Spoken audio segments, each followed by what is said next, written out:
ये मृत सर्प का महा अपशकुन, और ऊपर से मैं स्वामी को शुभकारी दही शर्करा भी नहीं खिला सकी।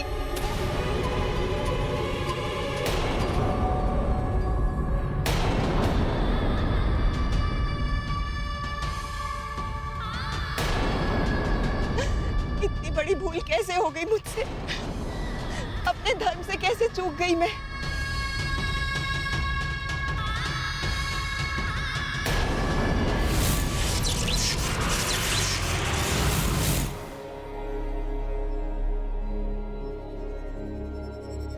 पति एवं पत्नी एक दूसरे के अर्धांग कहे जाते हैं। दोनों को एक दूसरे के सानिध्य में ही सुख एवं शांति मिलती है। पत्नी का धर्म है कि पति की हर इच्छा का सम्मान करे, उसे सुख पहुंचाए, उसके दुख बांट ले। उसी प्रकार पति का भी धर्म है कि पत्नी की इच्छाओं का आदर करे, उसके दुख बांटकर उसे सुख पहुंचाए। मंदोदरी ने तो अपना पत्नी धर्म भली भांति निभाया है, परंतु रावण ने कभी भी पति धर्म नहीं निभाया। उसने सदैव दुख दिए हैं पत्नी को। पहले पर स्त्री को ले आया और फिर पत्नी के मना करने पर भी पुत्रों को अपने अभिमान के बलि चढ़ा दिया। हाँ देवेश्वर, मंदोदरी भीतर से अवश्य टूटी हुई थी, किंतु उसने तब तक अपना साहस बनाए रखा जब तक पति उसके साहस से उत्साहित होकर विदा नहीं हो गए। यही है अर्धांगिनी का धर्म। किंतु रावण ने अपने अहंकार को अपनी अर्धांगिनी बना रखा है, वो अहंकार जो हर क्षण उसे अंधकार और पतन की ओर खींचकर लिए जा रहा है, और रावण के लिए विनाश को देखकर भी अनदेखा कर रही है। लंकेश रावण का रथ है, आज नहीं रुकेगा ये।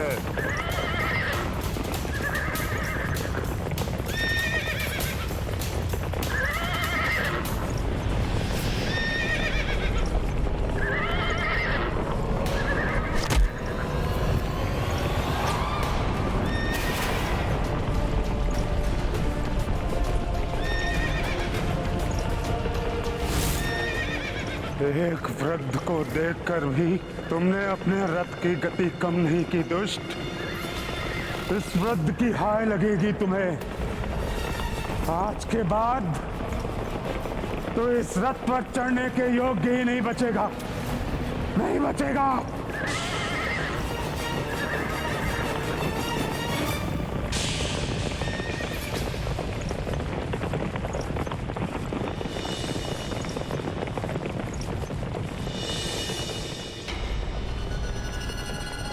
मुझ शनिदेव को भले ही हनुमान ने बहुत समय पूर्व तुम्हारे बंधन से मुक्त करा दिया, किंतु मैं इसी क्षण के लिए यहां रुका था।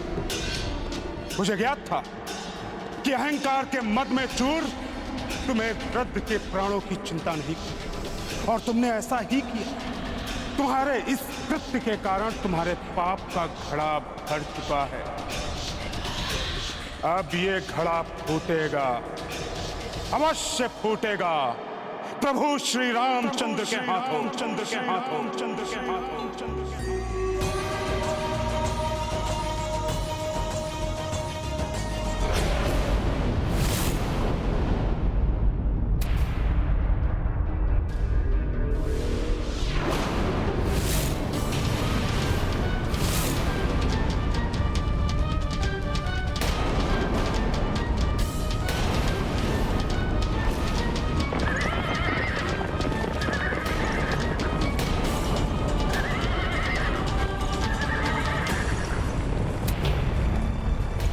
आकाश से कैसी ध्वनि आती हुई सुनाई दे रही है, जबकि रावण के रथ की गड़गड़ाहट तो लंका के द्वार से आ रही है। अवश्य ही आकाश से कोई आपदा आने वाली है।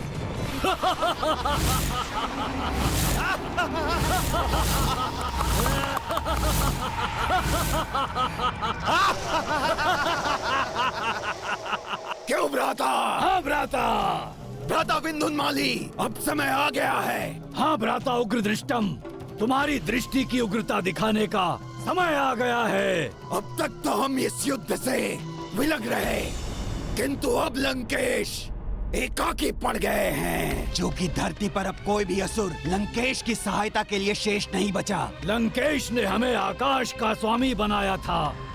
अब समय आ गया है कि संकट की इस घड़ी में हम लंकेश का साथ दें। और हमें वरदान प्राप्त है, अगर हमने लंका की धरती पर पांव रख दिए तो हम अजय हो जाएंगे, फिर कोई भी हमारा अहित नहीं कर सकेगा। क्यों भ्राता? हाँ भ्राता, इसलिए सर्वप्रथम हमें लंका की धरती को स्पर्श करना है। फिर हम युद्ध में लंकेश की सहायता भली भांति कर सकेंगे।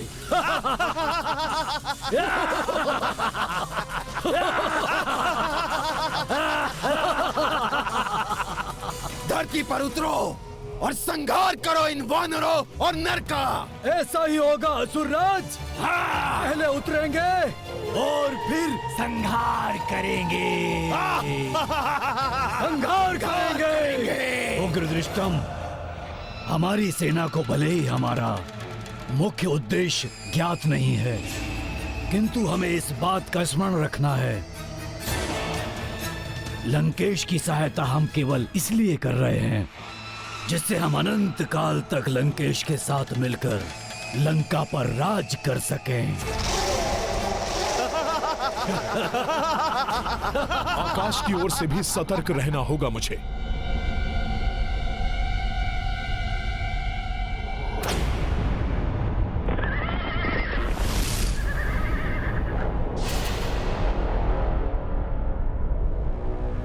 मुख्य द्वार।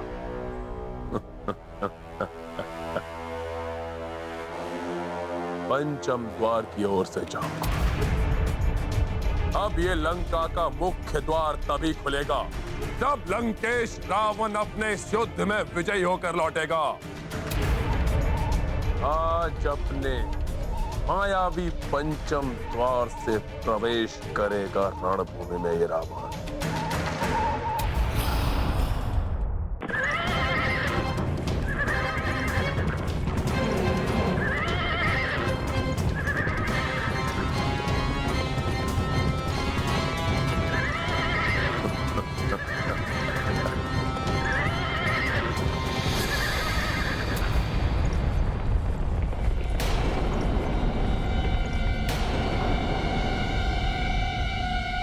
अकस्मात ये कैसी शांति छा गई?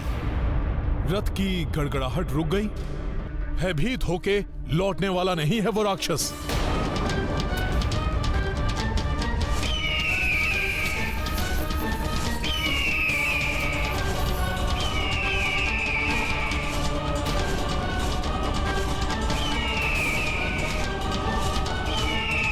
ये आकाश में होती हुई विचित्र सी हलचल, ये घिरता हुआ अंधकार और मंडराते हुए हिंसक पक्षी, ये संकेत है आकाश से आती हुई किसी आपदा का। किंतु ये राक्षस राज एकाएक कहां रुक गए? कोई अन्य योजना बना रहा है क्या रावण?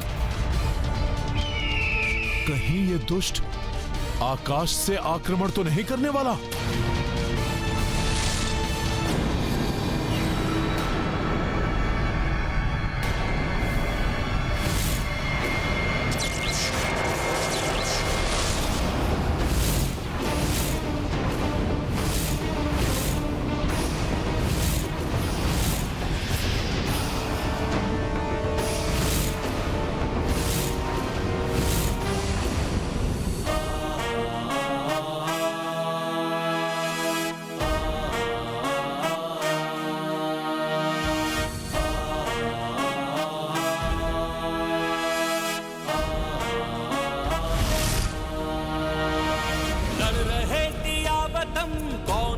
किसी से कम, शक्तियां महान सब प्रयुक्त हैं। कर रहे दिया वतन, कौन है किसी से कम, शक्तियां महान सब प्रयुक्त है। धर्म का धर्म से, सत्य का असत्य से, नीति का अनीति से ये युद्ध है। नीति का अनीति से ये युद्ध है। कितने भी माया दर्शा ले ये रावण, किंतु प्रभु आज आपके हाथों इस दुष्ट का अंत निश्चित है।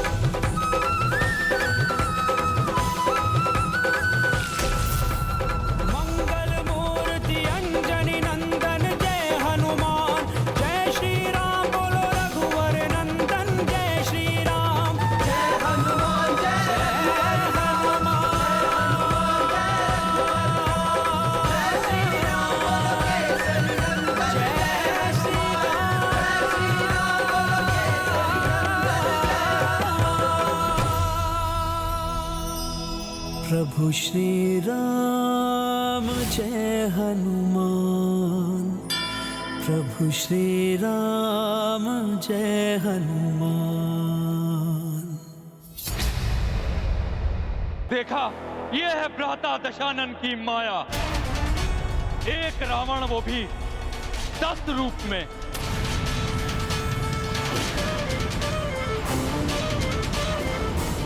मुझे ज्ञात था भ्राता रावण आज युद्ध भूमि में अपनी पूर्ण शक्ति लगा देंगे। यूं भी कह सकते हैं कि आज 10 रावण के समान शक्ति वाले रावण से युद्ध होगा प्रभु श्री राम का।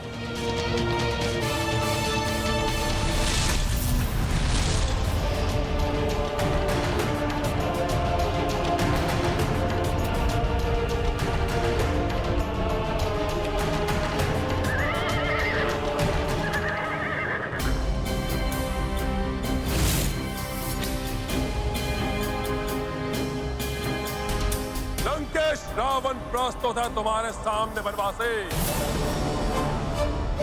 बहुत हो चुका जीवन मृत्यु की लुका छिपी का खेल। आज होगा अंतिम निर्णय। इस युद्ध की समाप्ति होगी तुम्हारी मृत्यु के साथ।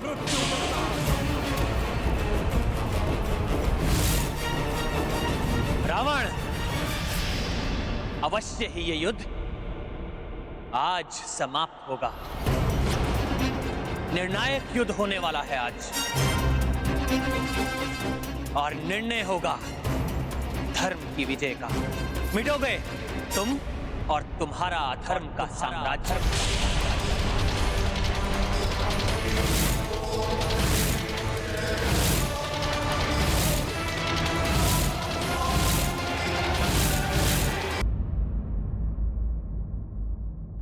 रावण, अवश्य ही ये युद्ध आज समाप्त होगा। निर्णायक युद्ध होने वाला है आज, और निर्णय होगा धर्म की विजय का। मिटोगे तुम और तुम्हारा अधर्म का साम्राज्य। मैं पुनः तुम्हें स्मरण करा दूं, आज भी मैं अपना वचन निभाऊंगा। एकाकी युद्ध करूंगा तुमसे, और यदि मेरे और हनुमान के पांव तनिक भी पीछे हटे, मैं उसी समय अपनी पराजय स्वीकार कर लूंगा।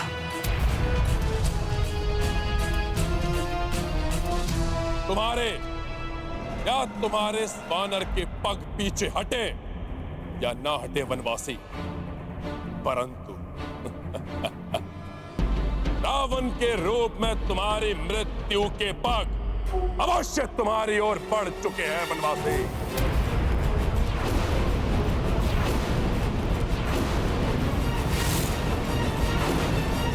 जिन्हें तुम वनवासी कह रहे हो, उनके और उन्हीं योद्धाओं के हाथों तुम्हारे भाई बंधुओं सहित तुम्हारी समस्त सेना का अंत हो चुका है रावण।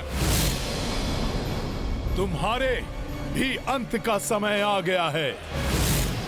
शीघ्र ही तुम भी काल के गाल में समा जाओगे रावण, और तुम्हारे ये दमकते हुए स्वर्ण आभूषण तुम्हारे अहंकार के साथ ही धूल में मिल जाएंगे रावण। इन्हीं वनवासी के चरणों में पड़ी होगी तुम्हारी निर्जीव देह।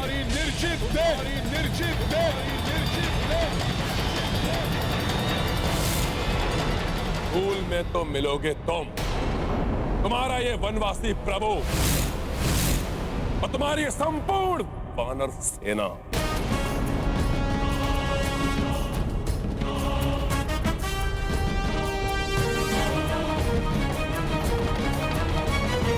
बल नहीं दिवस नहीं मास या बरस नहीं, ये उदाहरण युगों का बन रहा, ये उदाहरण युगों का बन रहा। मान अभिमान क्या और स्वाभिमान क्या, आज युद्ध देखो इनमें ठन रहा, आज युद्ध देखो इनमें ठन रहा। अब कहाँ क्या देर है, पास ही सवेर है। अब कहाँ क्या देर है, पास ही सवेर है। होने को तिमिर सारा लुप्त है, धर्म का धर्म से, सत्य का असत्य से, नीति का अनीति से ये युद्ध है, नीति का अनीति से ये युद्ध है। विद्युत अग्नि अस्त्र उपस्थित हो। मैं इंद्रदेव का अस्त्र विद्युत अग्नि वर्षा की भांति विद्युत बाणों की वर्षा करके शत्रु को क्षण भर में समाप्त कर देता हूं मैं।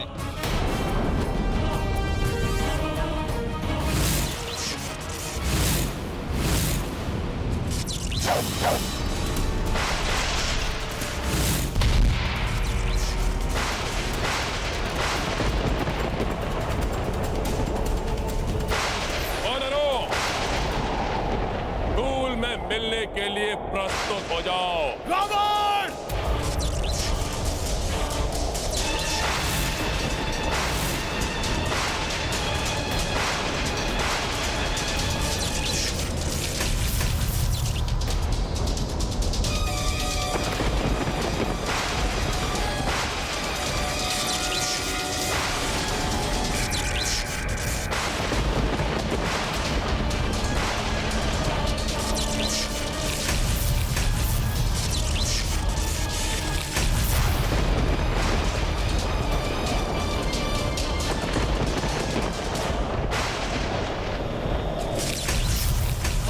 देव का प्रचंड अस्त्र।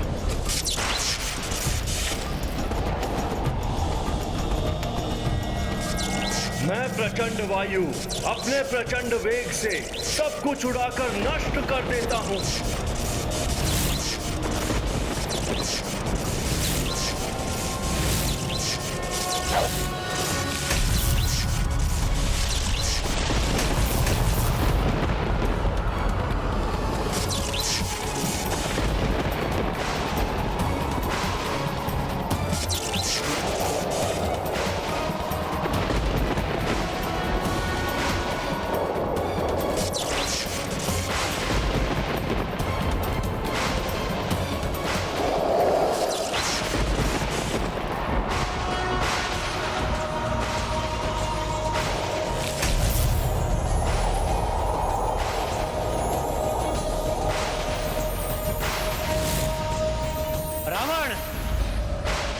तुम अपनी इच्छा अनुसार पूर्ण स्वतंत्रता के साथ युद्ध कर सकते हो।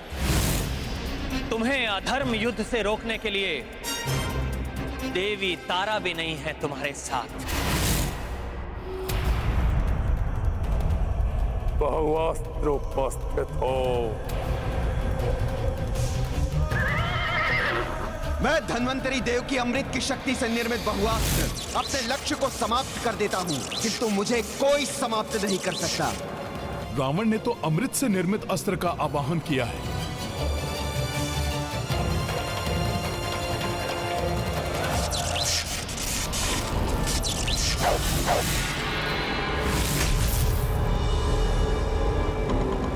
अब तुम कुछ नहीं कर पाओगे वनवासी। तुम्हारे नेत्रों के समक्ष तुम्हारी संपूर्ण वानर सेना को समाप्त कर देगा मेरा यास्त्र।